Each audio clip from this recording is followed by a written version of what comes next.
वीजे education application doctor वंदना जादौन के notes second grade और third grade दोनों के लिए इम्पोर्टेंट है ये, जिसमें सबसे पहला टॉपिक है शिक्षा मनोविज्ञान एजुकेशन साइकोलॉजी। स्टार्ट करते हैं अपने शिक्षा मनोविज्ञान। शिक्षा एजुकेशन, शिक्षा शब्द के लिए अंग्रेजी में एजुकेशन शब्द का प्रयोग किया जाता है। एजुकेशन शब्द लैटिन भाषा के एजुकेटम से बना है। एजुकेशन एजुकेटम शब्द से विकसित हुआ है तथा एजुकेटम शब्द ई तथा ड्यूको DUCO से मिलकर के बना है। ई का अर्थ है अंदर से, ड्यूको का अर्थ है आगे बढ़ना, अतः एजुकेशन शब्द का अर्थ है अंदर से आगे बढ़ना, अर्थात शिक्षा के द्वारा व्यक्ति की जन्मजात शक्तियों को अंदर से बाहर की ओर उचित दिशा में विकसित करने का प्रयास किया जाता है। तो इसका ये शॉर्ट में मतलब है कि अंदर से आगे बढ़ना। लैटिन के एजुकेयर और एजुशियर शब्दों को भी एजुकेशन शब्द के मूल के रूप में स्वीकार किया जाता है। लैटिन भाषा के दो शब्द और हैं ये, एजुकेयर और एजुशियर, इन दोनों को भी मूल रूप में स्वीकार किया जाता है। इन दोनों शब्दों का अर्थ भी आगे बढ़ाना होता है, आगे बढ़ाना, टू ब्रिंग अप, बाहर निकालना, टू लीड आउट, अथवा विकसित करना, टू राइज। फिर है मनोविज्ञान साइकोलॉजी। मनोविज्ञान का अतीत बहुत लंबा है। मनोविज्ञान का अतीत बहुत लंबा है जबकि इतिहास बहुत छोटा है। ये किसने कहा था? एबिंगहास ने कहा था। मनोविज्ञान का अतीत तो 400 ईस्वी पूर्व प्रारंभ हो जाता है, जबकि इतिहास 16वीं शताब्दी यानी कि 1590 से शुरू होता है। मनोविज्ञान को 400 ईस्वी पूर्व दर्शन शास्त्र की एक शाखा माना जाता था, जिसका नाम क्या था? मनादर्शन। मनादर्शन शब्द का प्रयोग अरस्तु ने अपनी पुस्तक डी एनिमा के अंतर्गत किया था। किसमें किया था? डी एनिमा में। डी एनिमा किसकी पुस्तक थी? अरस्तु की थी। मनोविज्ञान शब्द का सर्वप्रथम प्रयोग 1590 में रुडोल्फ गोइकेल नाम का एक व्यक्ति था, उसकी पुस्तक थी साइकोलॉजिया। उस साइकोलॉजिया में रुडोल्फ गोइकेल ने 1590 में मनोविज्ञान शब्द का प्रयोग किया था। मनोविज्ञान का जनक तो अरस्तु है, लेकिन जननी है वो दर्शन शास्त्र है। शताब्दियों पूर्व मनोविज्ञान को दर्शन शास्त्र की एक मात्र ब्रांच माना जाता था। मनोविज्ञान को स्वतंत्र विषय बनाने के लिए इसे परिभाषित करना शुरू किया गया। साइकोलॉजी शब्द की उत्पत्ति लैटिन और यूनानी भाषा के दो शब्दों से हुई है, साइको और लोगस। साइको का अर्थ होता है आत्मा का और लोगस का अर्थ होता है अध्ययन। साइकी का अर्थ होता है आत्मा का तथा लोगस का अर्थ होता है अध्ययन करना या विज्ञान।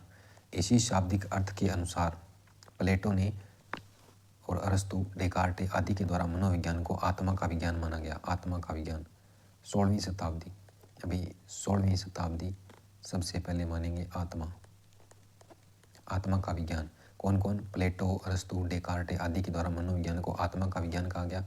लेकिन आत्मा शब्द की सही स्पष्ट व्याख्या नहीं कर पाएगी, आत्मा शब्द की सही स्पष्ट व्याख्या नहीं कर पाई, तो 16वीं शताब्दी के अंत में यह परिभाषा क्या हो गई? अमान्य हो गई। फिर 17वीं शताब्दी शुरू होती। 17वीं शताब्दी में एक मनोवैज्ञानिक थे पोम्पोनोजी, जो कहाँ के रहने वाले थे? इटली के। इन्होंने मस्तिष्क का विज्ञान माना था। बाद में ये परिभाषा भी अमान्य हो गई। फिर 19वीं शताब्दी में William Wundt, William James wives, James सली आदि के द्वारा मनोविज्ञान को चेतना का विज्ञान माना गया। चेतना का 19वीं में चेतना का माना जाएगा। अपूर्ण अर्थ के कारण यह परिभाषा भी क्या हुई? अमान्य हो गई। विलियम वुंट ने जर्मनी के लिपजिंग नामक स्थान पर 1807 में पहली प्रयोगशाला स्थापित की थी। इसलिए विलियम वुंट को प्रयोगात्मक मनोविज्ञान का जनक, प्रयोगात्मक मनोविज्ञान का जनक कौन है? William Wundt. क्यों? क्योंकि 1807 में इन्होंने प्रथम प्रयोगशाला स्थापित की थी। 1807 में मनोविज्ञान दर्शन शास्त्र की शाखा से अलग होकर एक स्व विषय के रूप में सामने आया। लिपजिंग विश्वविद्यालय को कार्ल मार्क्स विश्वविद्यालय के नाम से भी जाना जाता है। विलियम मैकडूगल ने पुस्तक थी इनकी outline of psychology, William McDougall की, उसमें उन्होंने चेतना शब्द की खूब बेइज्जती करी, कड़ी निंदा करी। 20वीं शताब्दी में मनोविज्ञान को व्यवहार का विज्ञान माना गया। कौन सी शताब्दी में? 20वीं शताब्दी में व्यवहार का विज्ञान माना गया और आज तक यही परिभाषा प्रचलित है। व्यवहार का विज्ञान मानने वाले प्रमुख मनोवैज्ञानिक वाटसन थे। कौन थे? वाटसन। व्यवहार का विज्ञान 20वीं शताब्दी में। इसके अलावा वुडवर्थ, स्किनर, मैकडूगल, थॉर्नडाइक आदि के द्वारा भी मनोविज्ञान को व्यवहार का विज्ञान माना गया। व्यवहारवाद के जनक कौन है? वाटसन है। व्यवहारवादी वंशानुक्रम में कम विश्वास करते हैं, वातावरण में अधिक करते हैं। इसलिए वाटसन ने कहा था कि तुम मुझे कोई भी बालक दे दो, मैं उसे वैसा बना सकता हूँ जैसा मैं उसे बनाना चाहता हूँ। यानी कि वातावरण ज़्यादा इंपॉर्टेंट है इनके लिए, वंशानुक्रम कम इम्पोर्टेंट है। वुडवर्थ के अनुसार मनोविज्ञान ने सबसे पहले अपने आत्मा का 16वीं में, फिर अपने मन का 17वीं में, फिर 18 को छोड़ दो 19 में चेतना का, और उसके बाद 19 में चेतना का, और फिर व्यवहार 20वीं शताब्दी में। ये इनकी परिभाषा है वुडवर्थ की। मनोविज्ञान की प्रमुख शाखाएं कौन कौन सी हैं? तो मनोविज्ञान की प्रमुख शाखाओं में सामान्य मनोविज्ञान, असामान्य मनोविज्ञान, तुलनात्मक, प्रयोगात्मक, समाज मनोविज्ञान, औद्योगिक मनोविज्ञान, बाल मनोविज्ञान, किशोर मनोविज्ञान, प्रौढ़ मनोविज्ञान, विकासात्मक मनोविज्ञान, शिक्षा मनोविज्ञान, निदानात्मक, उपचारात्मक, क्लिनिकल मनोविज्ञान, और पशु मनोविज्ञान भी होता है। ये इनकी शाखाएं, कई बार प्रश्न पूछ लेते हैं। एक परा मनोविज्ञान रह गया, ये होता है। उसके बाद है शिक्षा मनोविज्ञान। शिक्षा मनोविज्ञान मानव के व्यवहार का अध्ययन कर उसमें परिवर्तन या परिमार्जन करना ही शिक्षा मनोविज्ञान है। उनके व्यवहार में सुधार लाना शिक्षा के माध्यम से। मनोविज्ञान की शाखा के रूप में शिक्षा मनोविज्ञान की उत्पत्ति 1900 से मानी जाती है।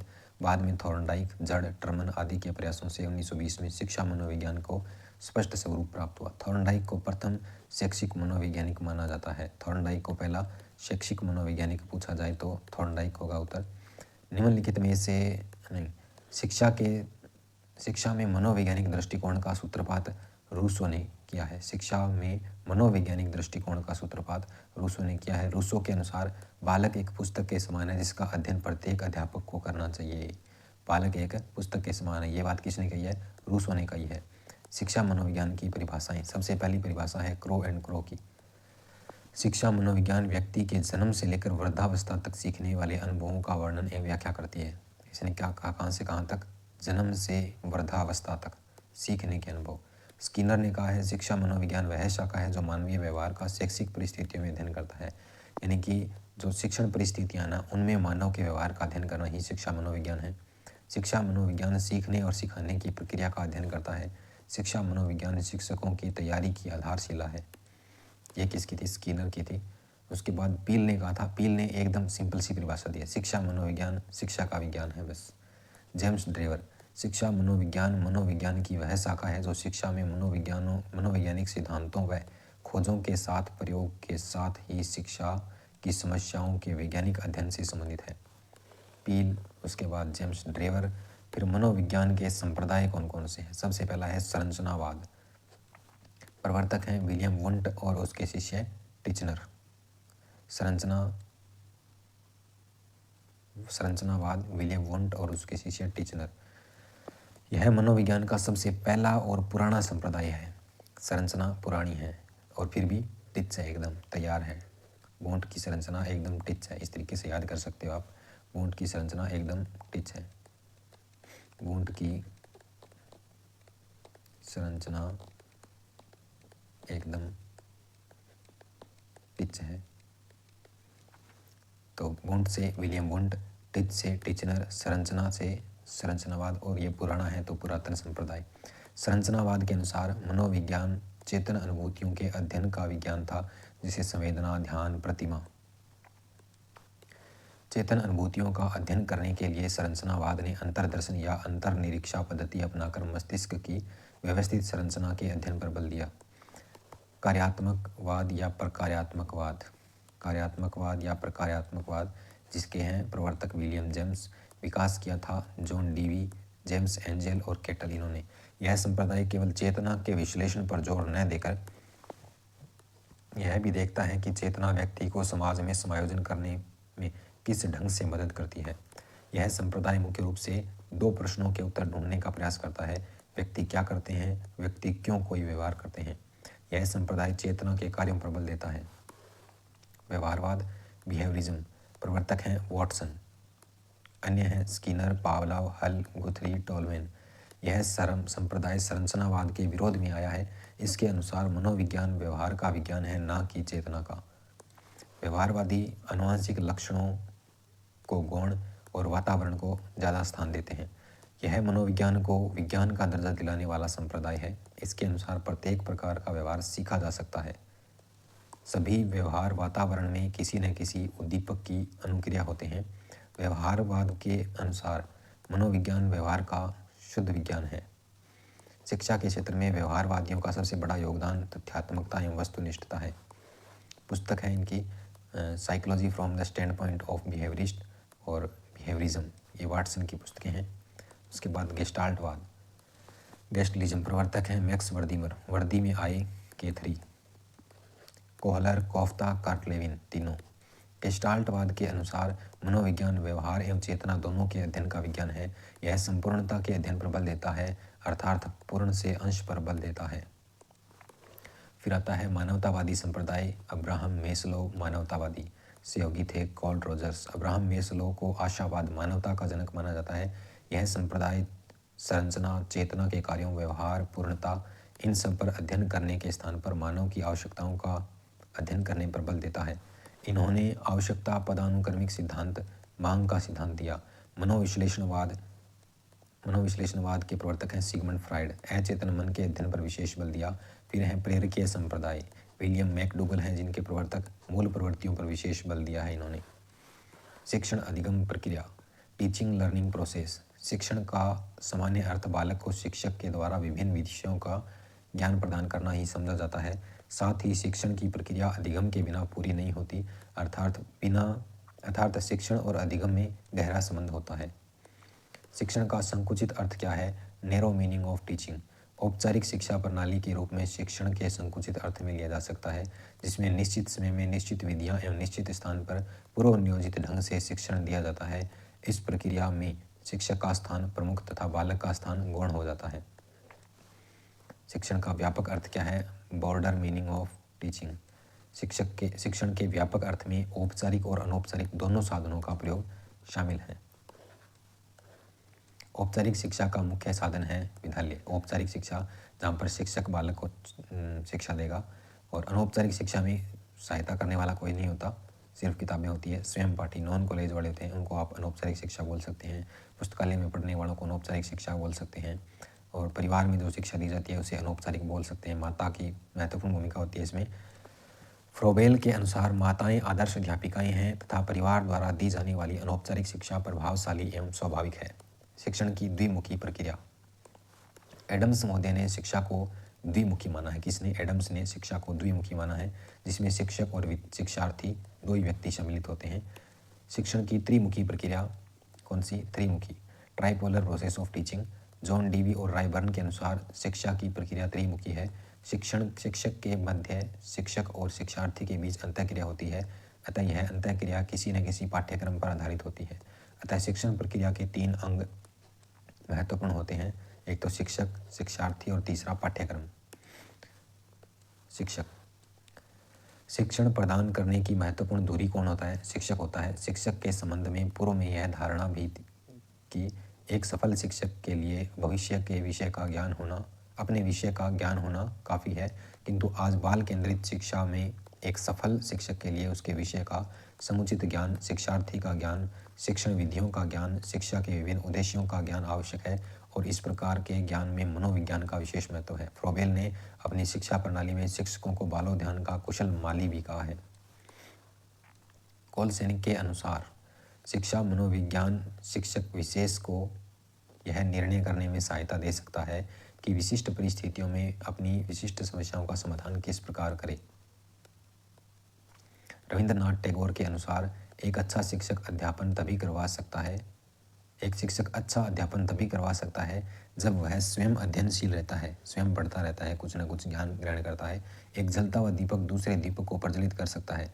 यदि शिक्षक अपने विषय के अध्ययन को समाप्ति कर दे तो उसका आदान प्रदान नहीं करेगा तो वह विद्यार्थियों में जागृति नहीं ला सकेगा, वह शिक्षार्थी के मस्तिष्क को बोझिल करता है। शिक्षक की कुशलता, एक कुशल शिक्षक को अपने विषय का पूर्ण ज्ञान होना चाहिए, बालकों के प्रति प्रेम, सहानुभूति एवं समदर्शी भाव रखने वाला होना चाहिए। शिक्षक बालक की समस्याओं को जानने, उन्हें दूर करने में रुचि लेने वाला होना चाहिए। एक कुशल शिक्षक को पाठ को रोचक ढंग से पढ़ाना चाहिए।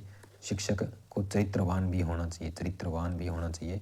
बालक को उत्तम शिक्षण कराने वाला होना चाहिए, जिससे बालक के व्यवहार में स्थायी परिवर्तन आ सके, अधिगम हो सके।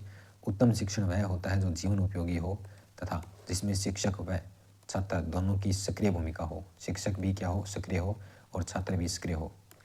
एक कुशल शिक्षक को शिक्षण सूत्र एवं सिद्धांतों की जानकारी भी होनी चाहिए। बालक का सच्चा मित्र एवं पथ प्रदर्शक होना चाहिए। अध्येता यानी कि लर्नर, शिक्षार्थी आधुनिक विचारधारा में शिक्षा का नियोजन बालक के लिए और बालक के अनुसार किया जाता है। इस प्रकार बालक का महत्व सर्वोपरि है। इसलिए शिक्षा मनोवैज्ञानिकों ने बालक या शिक्षार्थी को शिक्षा का केंद्र बिंदु माना है, जिसके चारों ओर शिक्षा प्रक्रिया घूमती रहती है। अध्येता जीवन मानव जीवन का सर्वश्रेष्ठ काल है, जिसमें शिक्षार्थी ज्ञानार्जन करता है। पाठ्यक्रम शिक्षण अधिगम प्रक्रिया का मुख्य रूप से पाठ्यक्रम पर निर्भर करती है। शिक्षण अधिगम प्रक्रिया वो पाठ्यक्रम पर ही निर्भर करेगी। पाठ्यक्रम शिक्षक व शिक्षार्थी का दिशा निर्देश करता है। क्यूरिकुलम शब्द की उत्पत्ति लैटिन भाषा के क्यूरेर से हुई है, जिसका अर्थ होता है दौड़ का मैदान। कनिंघम के अनुसार पाठ्यक्रम कलाकार के हाथ में एक यंत्र है, जिसके द्वारा वह अपनी सामग्री को अपने आदर्शों के अनुसार कलागृह में मोड़ता है। NCF 2005 के अनुसार राष्ट्रीय पाठ्यचर्या रूपरेखा 2005 के दस्तावेज का प्रारंभ प्रसिद्ध शिक्षा शास्त्री, प्रकृतिवादी, नोबेल पुरस्कार विजेता, राष्ट्रीय गान के निर्माता रविंद्रनाथ टैगोर के एक निबंध सभ्यता एवं प्रकृति से हुआ है।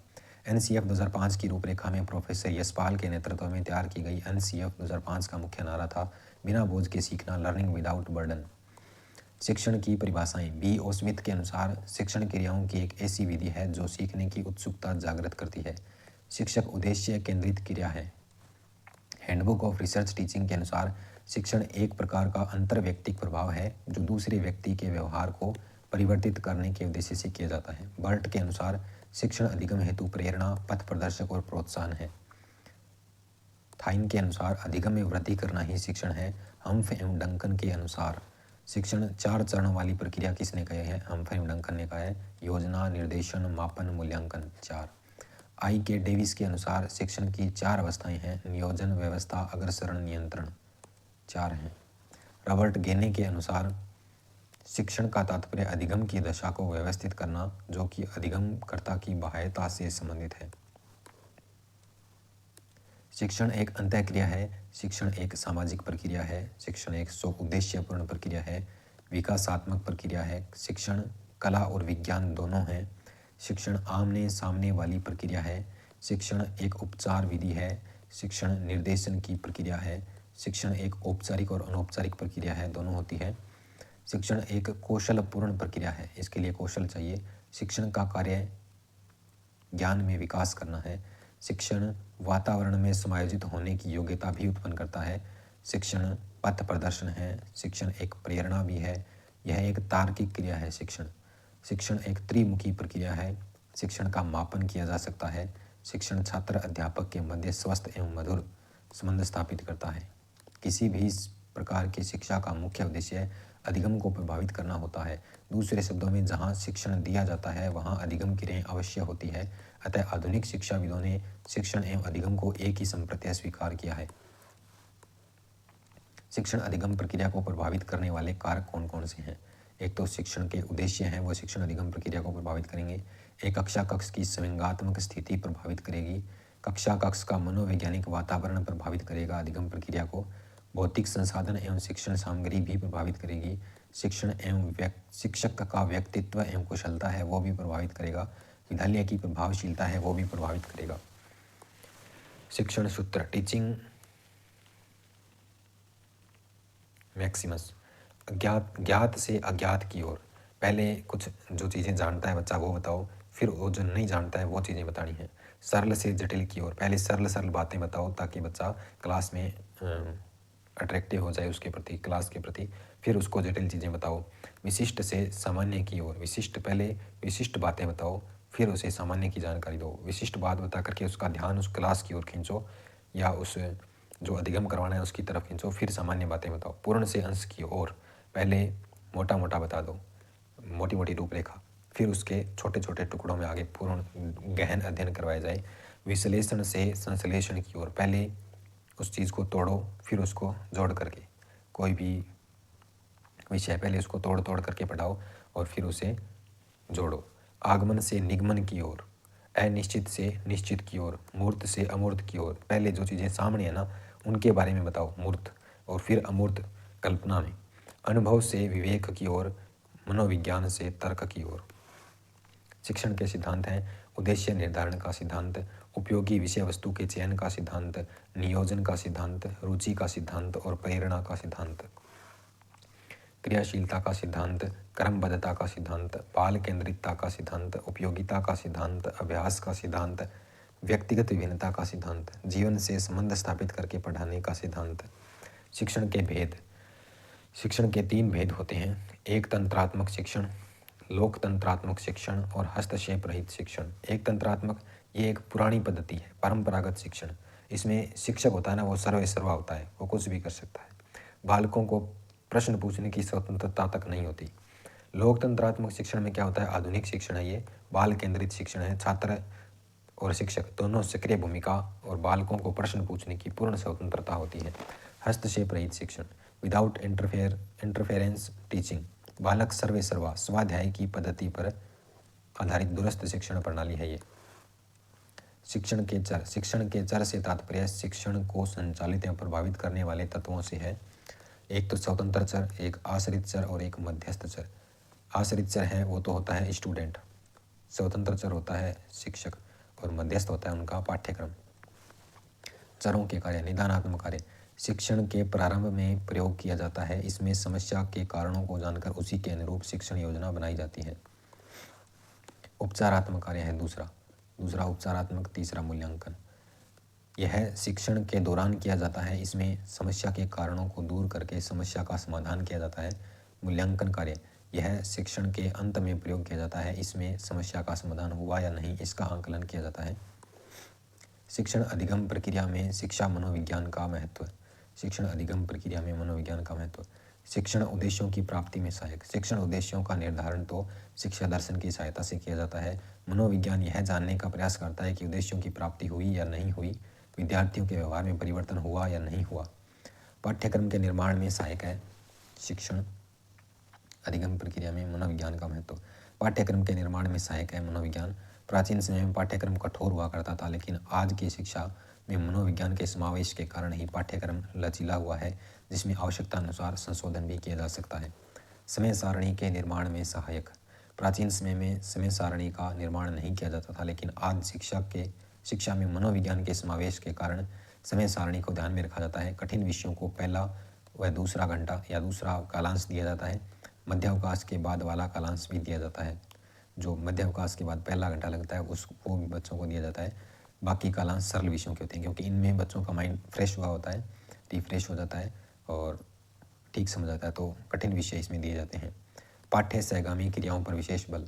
मनोविज्ञान बालक के चहुमुखी विकास पर बल देता है। बालक के चहुमुखी विकास में केवल निर्धारित पाठ्यक्रम पर्याप्त नहीं है, अतः व्यक्तित्व के विभिन्न पहलुओं का विकास करने के लिए विद्यालय में विभिन्न प्रकार की पाठ्य सामग्री क्रियाओं का आयोजन किया जाता है। इन क्रियाओं में खेलकूद, नाट्य, अभिनय, नृत्य, संगीत, विभिन्न प्रकार की प्रतियोगिताएं शामिल हैं।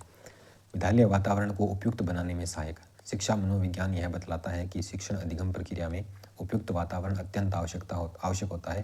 उपयुक्त एवं स्वस्थ वातावरण बालकों के सीखने के प्रति रुचि जागृत करता है तथा शिक्षा मनोविज्ञान के ज्ञान से विद्यालय में शैक्षिक वातावरण तैयार किया जा सकता है। विद्यार्थी बालक शिक्षक संबंध। प्राचीन काल में शिक्षक को बड़ा ही महत्वपूर्ण अधिकारपूर्ण स्थान प्राप्त था, परंतु आज की शिक्षा के क्षेत्र में मनोविज्ञान के प्रवेश से शिक्षक बालक का मित्र हो गया है, दार्शनिक और निर्देशक है। आज बालक को कक्षा कक्ष का एक सम्मानपूर्ण सदस्य माना जाता है। कक्षा कक्ष का वातावरण अब निरंकुशवादी न रहकर प्रजातांत्रिक हो गया है। शैक्षिक चिंतन के नूतन आयाम। शिक्षा में मनोविज्ञान के प्रवेश ने शैक्षिक चिंतन को नए आयाम प्रदान किए हैं। वर्तमान शिक्षा शास्त्री मनोविज्ञान के प्रभाव के कारण बालक के सर्वांगीण विकास के बारे में अधिक चिंतन मनन करते हैं तथा शिक्षा को अधिकाधिक व्यवहारिक रूप प्रदान करने की योजना पर सोचते हैं। व्यक्तित्व का संपूर्ण विकास।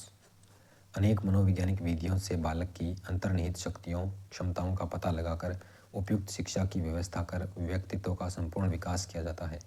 असामान्य बालकों में सुधार। आज मनोवैज्ञानिक परीक्षणों के द्वारा असामान्य बालकों में सुधार किया जा सकता है। असामान्य बालकों के निदान की सर्वश्रेष्ठ विधि है व्यक्ति इतिहास विधि, जिसके द्वारा बालक की समस्याओं के कारणों को खोजा जाता है तथा शिक्षा की सहायता से उस कारण को दूर कर उपचार किया जाता है। शिक्षा मनोविज्ञान की प्रकृति। शिक्षा मनोविज्ञान के कार्यक्षेत्र। शिक्षा मनोविज्ञान की प्रकृति वैज्ञानिक है। किसी भी वैज्ञानिक परिस्थिति में हम उसका अध्ययन करते हैं जिसका निरीक्षण किया जा सके, अतः शिक्षा मनोविज्ञान व्यवहार का अध्ययन करता है। जिसका निरीक्षण किया जा सके। शिक्षा मनोविज्ञान एक अनुप्रयुक्त व्यवहारिक विज्ञान है, अप्लाइड बिहेवियरल साइंस, जो कि मानव के व्यवहार का शैक्षिक परिस्थितियों में अध्ययन करता है। शिक्षा मनोविज्ञान मानव के व्यवहार का वैज्ञानिक अध्ययन करता है। शिक्षा मनोविज्ञान सीखने के अनुभवों का वर्णन व व्याख्या करता है। शिक्षा मनोविज्ञान एक विधायक, शुद्ध, निश्चित, सकारात्मक विज्ञान है जो कि शिक्षा के कब, कैसे और कहाँ आदि प्रश्नों के उत्तर पर ध्यान केंद्रित करता है। शिक्षा मनोविज्ञान अतीत की अपेक्षा वर्तमान की घटनाओं के क्या और क्यों से संबंधित है। इसमें नियम, सिद्धांतों का प्रयोग किया जाता है। इसके सिद्धांत सार्वभौमिक होते हैं। इसके द्वारा भविष्यवाणी की जा सकती है। शिक्षा मनोविज्ञान के कार्यक्षेत्र, स्कोप ऑफ एजुकेशनल साइकोलॉजी। लिंडरग्रेन के अनुसार शिक्षार्थी सीखने की प्रक्रिया का स्वरूप, सीखने की परिस्थिति, मापन व मूल्यांकन, निर्देशन एवं मानसिक स्वास्थ्य। शिक्षा मनोविज्ञान का महत्व। शिक्षा मनोविज्ञान के ज्ञान के द्वारा शिक्षक को स्वयं का ज्ञान होता है। बालक को पहचानने में सहायता मिलती है शिक्षा मनोविज्ञान से, और बालक के स्वभाव एवं व्यवहार को जानने में सहायक होता है ये शिक्षा मनोविज्ञान। शिक्षा मनोविज्ञान बालकों के प्रति प्रेम, सहानुभूतिपूर्ण व्यवहार और समदर्शी भाव दर्शाने में सहायक, बालक की समस्याओं, आवश्यकताओं को जानने में सहायक होते हैं शिक्षा मनोविज्ञान। बालक की विकासात्मक विशेषताओं को जानने में सहायक, किसी भी प्रकार की कक्षा में शैक्षिक परिस्थितियां जागृत करने में सहायक, उचित निर्देशन एवं परामर्श देने में सहायक, सकारात्मक दृष्टिकोण के विकास में सहायक, उचित शिक्षण विधियों को अपनाने में सहायक, मूल्यांकन की नवीन विधियों का प्रयोग करने में सहायक, बालकों में अनुशासन स्थापित करने में सहायक, मानसिक क्रियाओं को जानने में सहायक, चरित्र निर्माण में सहायक, बालक के सर्वांगीण विकास में सहायक।